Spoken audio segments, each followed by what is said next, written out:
का नाम आगे आ रहा है, या नरेंद्र सिंह तोमर, या इस रेस में ज्योतिरादित्य सिंधिया, कैलाश विजयवर्गीय, प्रहलाद पटेल। क्योंकि जो दो बड़े चेहरे थे, चाहे बात नरोत्तम मिश्रा की कर ले, फग्गन सिंह कुलस्ते की कर ले, जिस तरीके से उनकी सीट पर उन्हें हार मिली, तो इस रेस से दो चेहरे बाहर आ चुके हैं, लेकिन अभी भी 5 ही चेहरे आगे हैं। क्या लगता है अब कौन होगा एमपी का मुख्यमंत्री?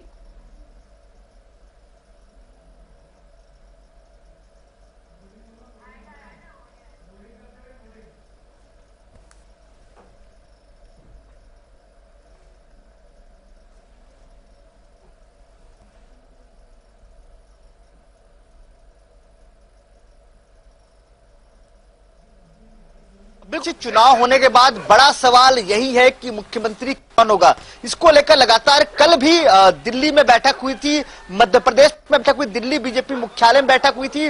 उसमें इस बात को लेकर मंथन किया जाए पर्यवेक्षक कौन होगा। तो हो सकता है अब से कुछ देर बाद पर्यवेक्षक की जो नियुक्ति है वो कर दी जाएगी और कई बड़े नाम हो सकते हैं जो पर्यवेक्षक के तौर पर मध्य प्रदेश जाएंगे और वहां पे विधायकों के मन में कौन है उसका मंथन किया जाएगा और उसके बाद तय किया जाएगा मुख्यमंत्री कौन होगा। लगातार हमने कई सांसदों से बात की है, उन्होंने भी यही कहा है कि लगातार जो तमाम विधायक दल है वो तय करेंगे कि कौन उनका नेता होगा। तो ऐसे में अभी शिवराज सिंह चौहान कुछ समय तक मुख्यमंत्री के तौर पर बने रह सकते हैं। और दूसरा महत्वपूर्ण ये भी खबरें निकल के आ रही है साक्षी की शिवराज सिंह चौहान मामा 2024 चुनाव तक मुख्यमंत्री के तौर पर बने रह सकते हैं। उसके अलावा कई नाम ऐसे हैं, प्रहलाद सिंह पटेल ओबीसी चेहरा है, बड़ा नाम है और लगातार केंद्र ने उन पर भरोसा जताया है, लंबे समय से सांसद रहे हैं, केंद्रीय मंत्री रहे हैं और भरोसेमंद चेहरे के तौर पर केंद्र के तरफ से माना जाता है। तो ऐसे में प्रहलाद सिंह पटेल पहला जो नाम है वो हो सकता है। दूसरा कैलाश विजयवर्गीय, संगठन का बड़ा अनुभव है उनको और लगातार कई चाहे बंगाल जैसे राज्य हो वहां भी लगातार प्रभारी के तौर पर नियुक्त किया गया था, महासचिव है वो। उसके अलावा राज्यसभा सांसद भी रह चुके हैं और अब कहने के विधानसभा चुनाव भी बड़े मत के जीते हैं। ये दो नाम महत्वपूर्ण। तीसरा एक और नाम महत्वपूर्ण निकल के आ रहा है वो है नरेंद्र सिंह तोमर। नरेंद्र सिंह तोमर एक बड़ा नाम है और ग्वालियर गुना तमाम बेल्ट में एक अच्छा खासा नाम भी है और साथ ही साथ केंद्र उन पे लगातार भरोसा करता नजर आता है। लेकिन देखना यह होगा कि केंद्र क्या भरोसा जताएगा नरेंद्र सिंह तोमर पर, यह बड़ा सवाल है। तो कहीं चार जो नाम निकल के आ रहे हैं, शिवराज सिंह चौहान जो लगातार वहां पे मामा की भूमिका में नजर आते हैं, दूसरा प्रहलाद सिंह पटेल, तीसरा नरेंद्र सिंह तोमर और चौथा कैलाश विजयवर्गीय। तो देखना होगा क्या इन चारों में किसी नाम पे तय करते हैं या तो फिर लगातार बीजेपी जो चौंकाने वाले नाम लेके आती है वैसा कोई चौंकाने वाला नाम लेके आएगी।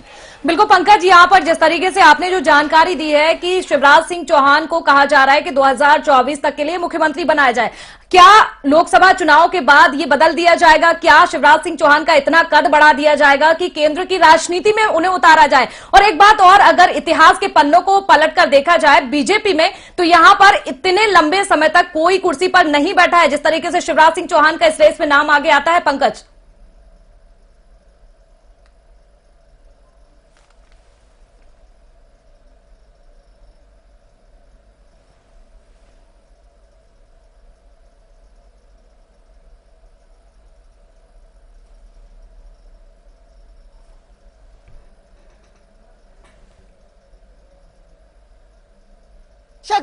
साक्षी देखिए, शिवराज लगातार जो लालडी योजना को लेकर मशहूर हुए और तमाम चाहे बहनें हो चाहे जो युवा वर्ग हो लगातार मामा के नाम से उनको संबोधित करते नजर आए हैं और उसका असर भी दिखा है। तो ऐसे में लगातार केंद्र के पास अभी और भी ऑप्शन में लगातार उस ऑप्शन पे तसा जा रहा है और मंथन किया जा रहा है। लेकिन शिवराज सिंह चौहान क्या दिल्ली भेजाएंगे, क्या उनको प्रमोट करके दिल्ली लाया जाएगा और जो मध्य प्रदेश की गद्दी है वो किसी और को जो दिल्ली में मौजूद है उनको मध्य प्रदेश भेज के दिया जाएगा? ये बड़ा सवाल है, उसको लेकर मंथन लगातार जारी है।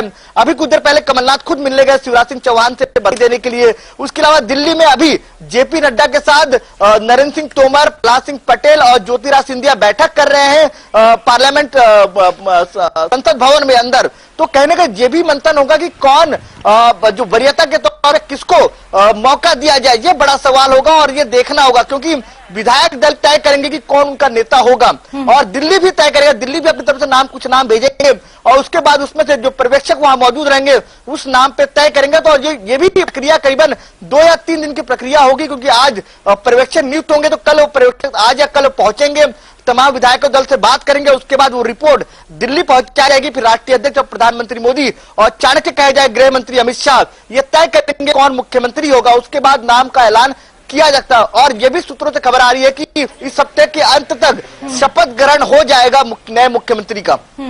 बिल्कुल पंकज, यहाँ पर लेकिन जिस तरीके से केंद्रीय मंत्रियों को मैदान में उतारा तो कहीं ना कहीं केंद्रीय मंत्रियों को भी अब एक उम्मीद है पार्टी से, इसीलिए सबसे पहले ज्योतिरादित्य सिंधिया दिल्ली पहुंच गए हैं। चाहे बात कैलाश विजयवर्गीय की कर ले तो यहाँ पर वो भी दिल्ली पहुंच गए हैं, तो कहीं ना कहीं अब प्रत्याशियों में भी उम्मीदें साफ तौर पर देखी जा रही है पंकज। और साथ ही यहाँ पर बीजेपी की बात करें एमपी में तो सीएम फेज को लेकर भले ही चुनाव ना लड़ा गया हो ताकि एंटी इनकम्बेंसी को खत्म किया जाए, लेकिन अब बात एक बस यही आ जाती है कि बस मुख्यमंत्री कौन होगा।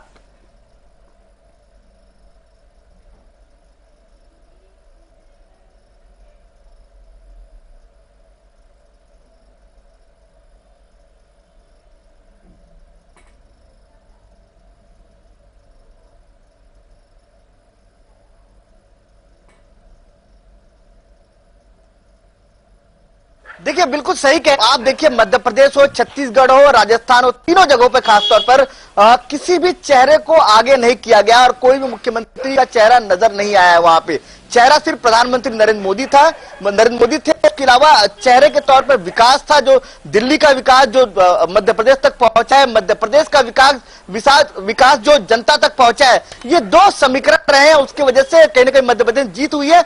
अब यह तय करना बड़ा महत्वपूर्ण होगा कि कौन मुख्यमंत्री, और उसके लिए आप देखिए तमाम जो केंद्रीय मंत्री रहे हैं, चाहे ज्योति सिंधिया, नरेंद्र सिंह तोमर, फग्गन सिंह कुलस्ते और इसके अलावा प्रहलाद सिंह पटेल, इन चारों मंत्रियों ने कड़ी मेहनत की है और मेहनत का नतीजा भी मिला है।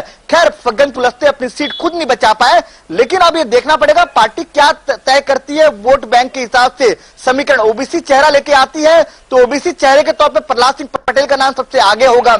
उसके अलावा अगर मामा की लोकप्रियता बहुत ज्यादा बढ़ी हुई है, अगर वैसी लोकप्रियता है तो हो सकता है शिवराज सिंह चौहान फिर कंटिन्यू चौथी बार मुख्यमंत्री के तौर पर देखे जा सकते हैं। अगर इसके अलावा जनरल चेहरे के नाम पे देखा जाए तो नरेंद्र सिंह तोमर जो अनुभवी नेता कहे जाते हैं और लगातार एग्जिट पोल में कयास लगाया जा रहा था कि टक्कर होगी, बहुत मजबूत की टक्कर होगी नरेंद्र सिंह तोमर की अपने क्षेत्र में, लेकिन एक तरफा चुनाव वो भी जीते हैं।